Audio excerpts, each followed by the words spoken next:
Our next speaker will share with us details from the development and what pros and cons the use of WebAR versus AppAR has for an exhibitor and the users. The session title is WebAR versus AppAR Learnings, Use Cases, Technicals. Please welcome Michael Geidel from MiriquidiFilm.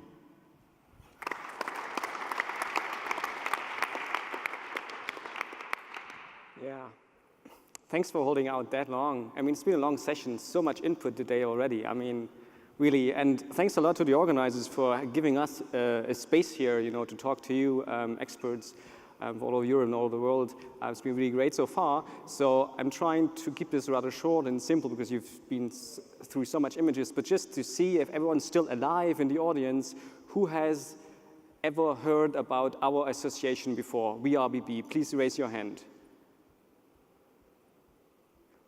Okay, so there's still people alive, that's great. Well, the others who haven't heard of us, you know, please check out the website, join us, and, you know, let us keep talking. As you can see, you know, Berlin-Brandenburg is, you know, mainly a region which has a long tradition in film. Lots of storytellers here, lots of people who really know a lot about filmmaking, and that's the same with us. We come from a film background, so we've been storytellers for a long time. But we moved from, you know, fiction and doc and also animation a couple of years ago, more so into transmedia, a word that some might like, some others don't. And also we've been producing 360 films, serious games or educational games, virtual reality and augmented reality.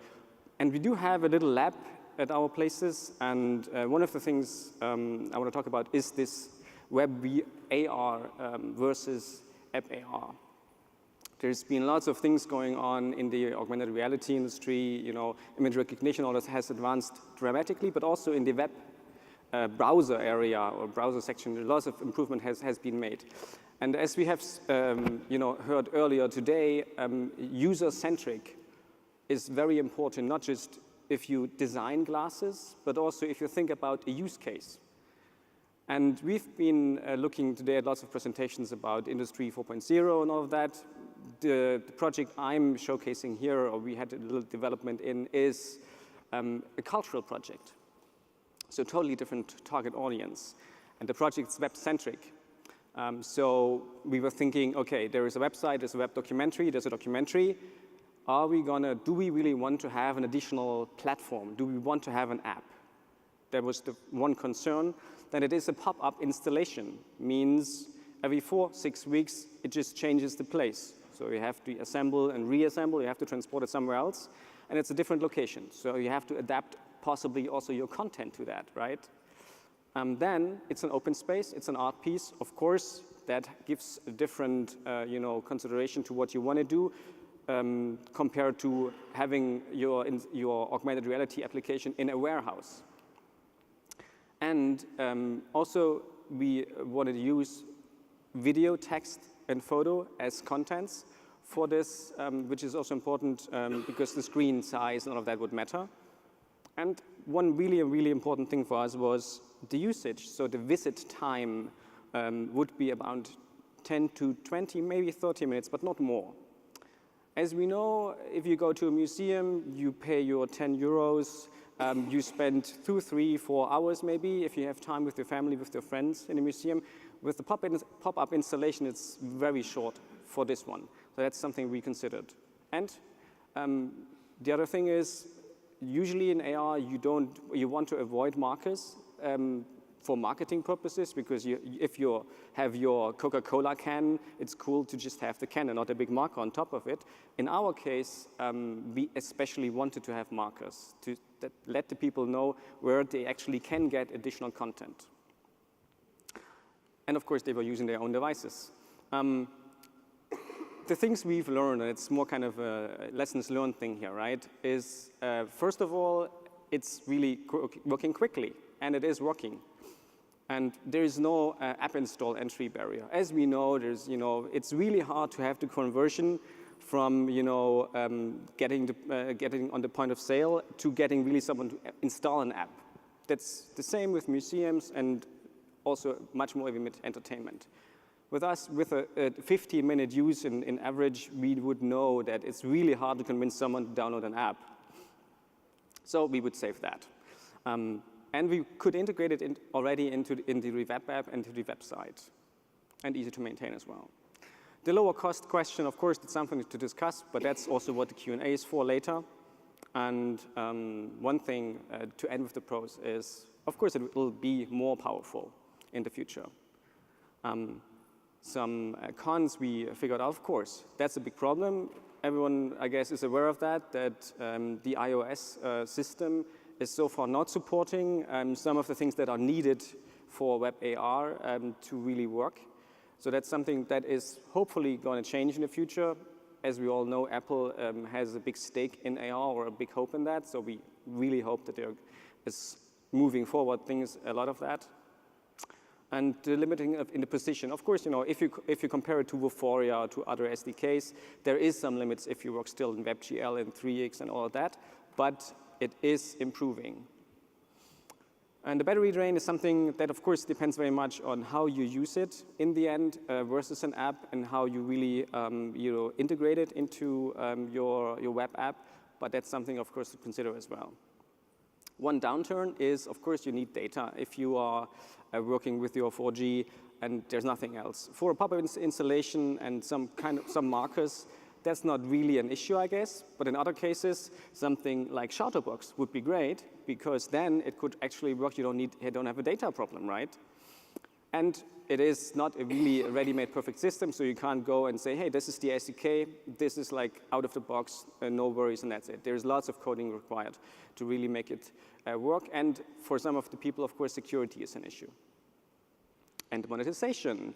But as we also talked about VR here, I just thought I'd make the bridge to WebVR. Because there's lots of happening here as well in this, as we know. There's many examples already out there that work pretty well with WebGL.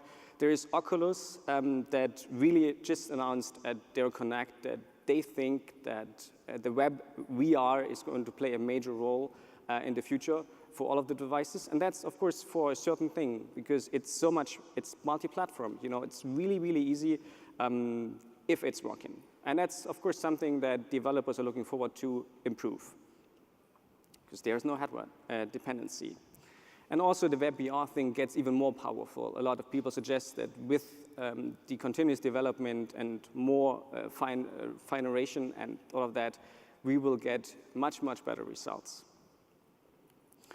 I'm trying to save a little bit of time here, but one of the things, of course, web will have problems with as far as GPU supporting is that you will probably never be able to play AAA, or not never say never, but you will never in the nearer future probably be able to play a AAA virtual reality game with super high-end graphics in WebVR. That's not supposed to happen as well. But that's the quote from Nate Mitchell. And I think thinking out of the box is something that we try to do a lot when it comes to the future of storytelling. And if you have any questions, please ask now to our great panel. Or no, sorry, of course, no, Monika is still.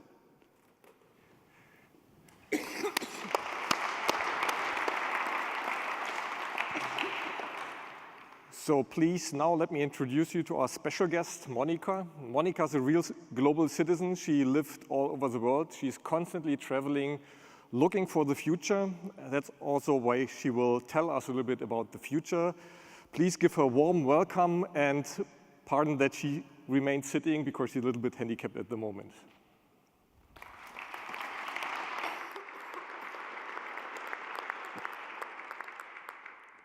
Thank you, everyone. It is a pleasure to be here. I do not have anything to sell or to present, so usually my role is sort of to connect ideas, people, disciplines. I feel that technology has become a bit of a new theology, and I think all of us in this room, including me, are a little bit or a lot guilty of techno-fetishism. And it was amazing to have Bruce speak here yesterday, and I have quoted him multiple times with this specific quote. and I'd like to quote it again today. And he says, "No longer allow yourself to be hypnotized by the sense of technical novelty. Accept that it is already passé and create it from that point of view."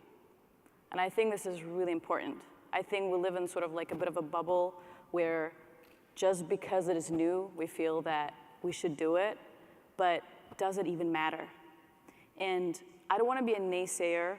I am as excited as, I guess, anybody in this room, maybe even more, about the possibility space that I think AR and VR could be. But just this rush to be the first one to do something doesn't really mean much. Are you the first one to do something, or are you the first one to do something good? What is the impact? It's not about how much do you produce, but how much impact what you do has.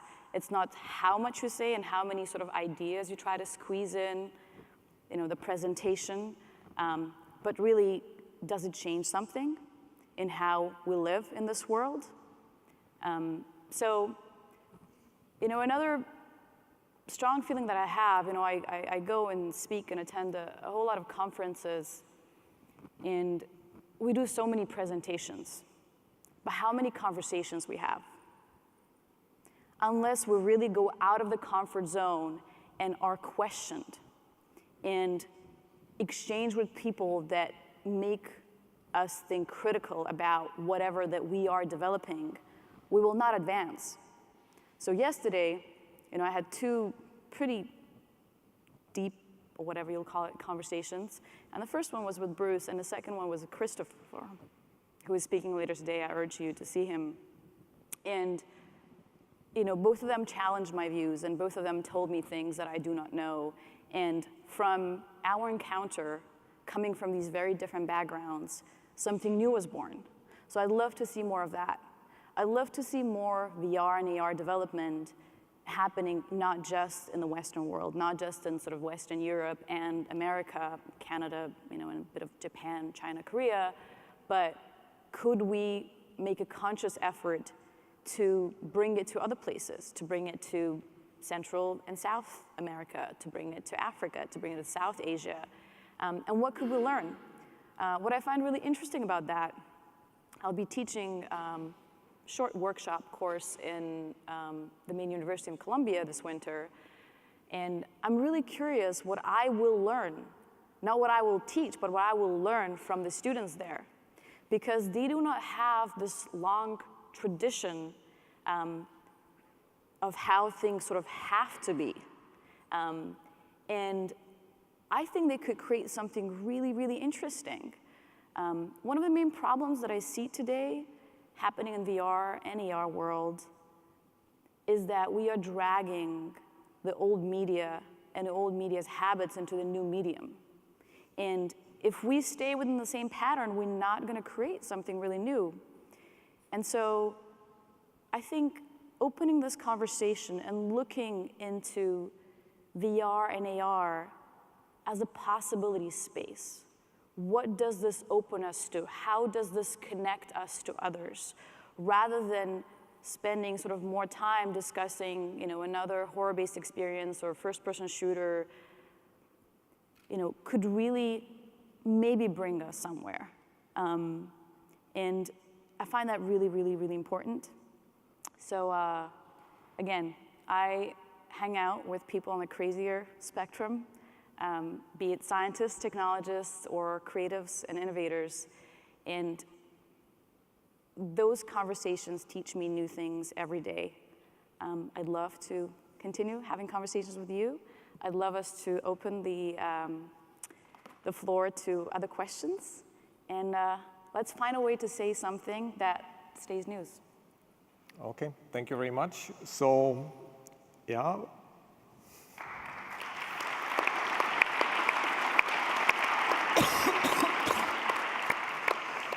So now we are happy to involve you.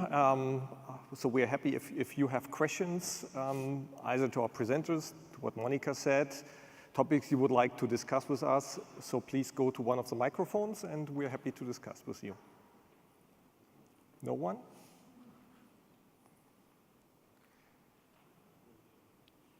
Come on, floor.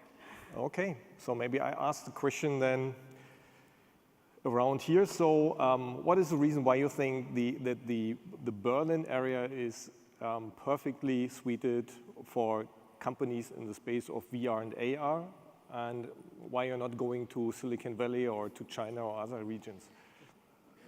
That's a very good question. First of all, I'm Berlin-based, so I was actually born here, which is pretty seldom in Berlin nowadays. So Berlin is an unbelievably vibrant city. So many people from so many different countries are living here and coming here every day, connecting, living, loving, hating, crying, and everything is happening here on a very emotional and lively basis.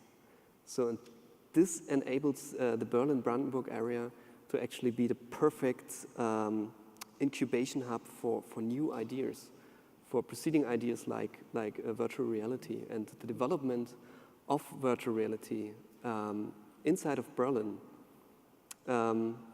works perfectly well in such a cool environment. And that's why I would never want to exchange living and working in Berlin and developing in Berlin for any other place in the world. Okay, thank you.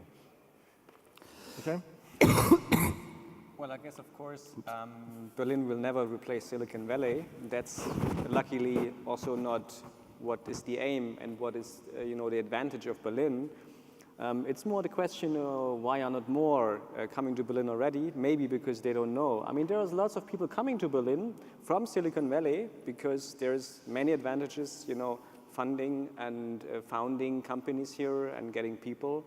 Of course, there's lots of improvement. That's also, why the association was created, because we want to support, we want to help each other and the industry to grow faster and bigger here.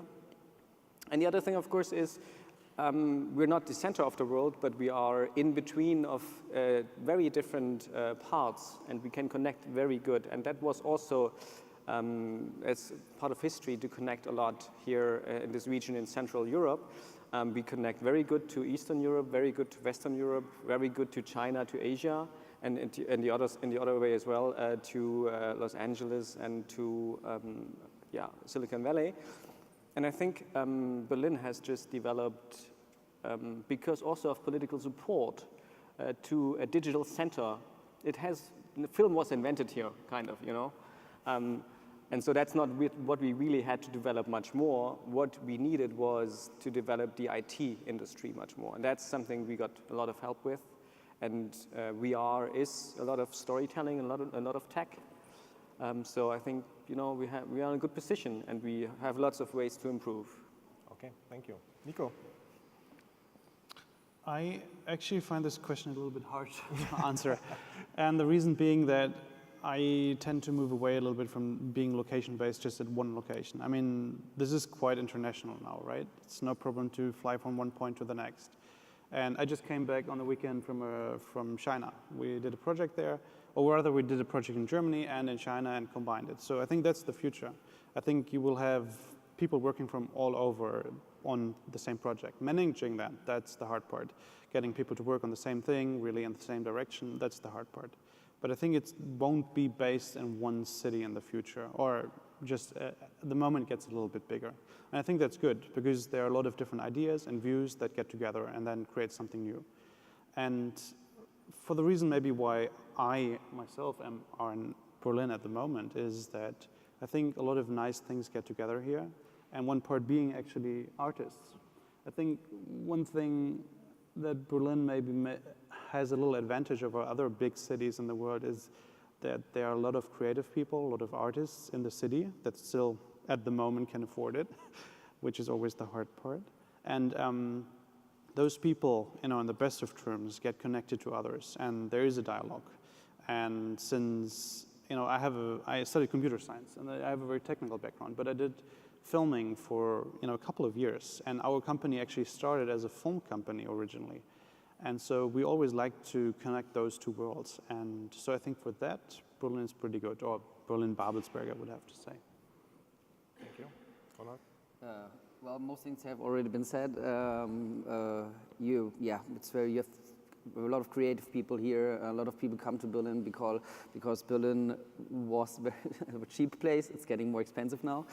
And you have, there's a lot of things you can do here, but of course you don't have to be here in Berlin. For example, one of our partners, I forgot to mention earlier, is 3D Logic. They are from Magdeburg, and with new technologies, it's very easy to work together over a distance. And that's also a thing that's very good in VR and AR. Yeah. I think Berlin is a great place. I enjoyed here very much, and a lot of people do. That means that you can find a lot of people that are in the same area, that work in the same direction with you, and you can find them. And well, most things was said already. Thank you. I also can say a few words before. I think we do have a question. Oh, you have a question? Oh, okay. One question to Wonderlamp. Have you ever thought about a collaboration with Trotzkind to replace your virtual characters with real three-dimensional characters? Good question. We haven't directly talked about this, although we know each other quite a while now. I think from a aesthetical point of view, it makes total sense to combine our two technologies together, or even, for example, integrate some of the technology into experiences that Trotzkind does. So that's a very good thing. I think we should definitely think about this. But for the holographic approach with scanning real people doing animations, it will still be a little bit difficult to combine both technologies together. That's the downside of it. Because it's really good for filming people doing a specific animation, but at the moment at least, it's really hard to redirect, for example, the point of view the actor does in real time. So you can actually play back whatever you recorded, but at the moment it's not directly possible to reanimate or change the animation of the actual filmed person. Please correct me if I'm wrong, but that would be one of the more difficult points that we have to overcome. Yeah, filming a linear sequence, that would be quite easily possible. But the moment you want to change something in post-production, like a lot, that's on our roadmap, but at the moment that's not possible. So, for instance, if you had a table in front of you and there was a mug on it, and the person is grabbing it while he was recording it, that works perfectly well. But the moment you want to move that mug over here, and the person would have to move the whole body and everything over here, you would need to rig it and have all the scanning and everything in it, and at the moment that just doesn't work. So at the moment we're really limited to playing back whatever we recorded, which is fine for conferences and all of that, but that's a little bit down the roadmap for us. Okay. Thank you. Before we take the next question, so Monika also want to comment a little bit on the location question. I'm the only one here not from Berlin, but I love coming here for kind of the avant-garde edge of it. I think an important thing that I don't hear that much being spoken about is how VR and AR could really open the borders. And today, for a lot of creative people, especially not within sort of Schengen zone, sort of Europe, America, it's quite difficult to actually travel across the borders. If you're a very talented artist in Nigeria, it takes a whole lot of effort to be able to come here and work in Berlin. So the advancement in holographic technologies and holographic presence is more than just a cool thing. I think it could really make a lot of borders obsolete. And finding a possibility for us to work together in VR space, to create together, to visit, like I could be, let's say, I'm somewhere in Japan and I cannot fly. Or maybe, if I am somebody from South Africa, I'm not allowed to fly to, to California. Yet I want to do a project with Google X. And so, I could be going there with my American partner and be there present within the HoloLens with them sort of carrying, for now 360 camera or, further down the line sort of depth sensing camera. And I could really participate in that meeting, in a completely different way than what we can do today. So I think that's a very exciting opportunity that augmented and virtual reality will propose us, is to really open the borders and hopefully, with that, make us more open to other cultures and stop talking about walls and start thinking about bridges. Thank you. So I think we have one more question over there. Yeah, Christian, but I would like to have your opinion as well before I'm going to ask my question. My opinion, I'm happy to share that with you. So my company TechRound is very technical, and I'm traveling constantly to Silicon Valley, to China, and I'm dealing with all the companies in VR and AR.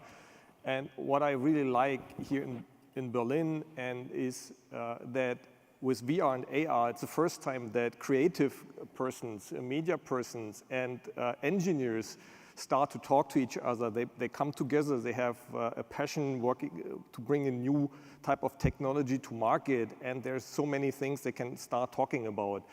And Berlin, with all the movie and the media agency and the history and the companies here and technology, it's a very nice hub to bring companies together. That's also why we are actively participating in these VRBB association. I can really recommend every one of you to become also part of it. Okay, my name is Wolf Siegert, and actually I just want to hook up on two things which have been said. One is VRBB. Actually, I'm one of the founding members of this association. And I'm so happy to see you all on stage with me being in the shadow, because it shows that many people do the same thing I've been dreaming of, and that's the best thing, how things are evolving. So thank you, and a big hand to all of you. That's the first thing. Thank you very much. Thank you. So unfortunately, I see that the time counter is showing now 0, which means that the organizers, even though we would like to wish to continue this conversation, just want us to leave the stage in order to make place for the next speaker. So thank you very much to all of you. I hope to see you soon.